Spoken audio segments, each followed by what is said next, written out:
আমাদের একজন প্রার্থী, উনি ব্যাংক ডিফল্টার, উনি উইলফুল ব্যাংক ডিফল্টার। উনি একাধিক আর্থিক প্রতিষ্ঠান থেকে বিগত বিভিন্ন সময়ে উনি লোন নিয়ে সেটি আর ফেরত দেয়নি।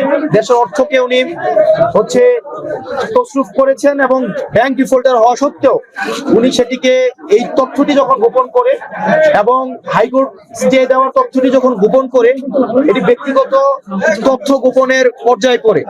এবং আমাদের নির্বাচনী আচরণ যে বিধিমালা রয়েছে সেখানে স্পষ্ট উল্লেখ আছে, কোন প্রার্থী যদি ইচ্ছাকৃতভাবে তার তথ্য গোপন করে হলফনামায় উল্লেখিত, তাহলে সেটি তার প্রার্থিতা বাতিলের যে বিধান রয়েছে। কিন্তু আমরা দেখতে পেয়েছি প্রশাসনের কাছে আমরা পর্যাপ্ত তথ্য প্রমাণ এবং যুক্তি উপস্থাপন করার পরেও সেখানে প্রশাসন কতটা নিরপেক্ষ আচরণ করতে পেরেছে সেটি আসলে প্রশ্নবিদ্ধ।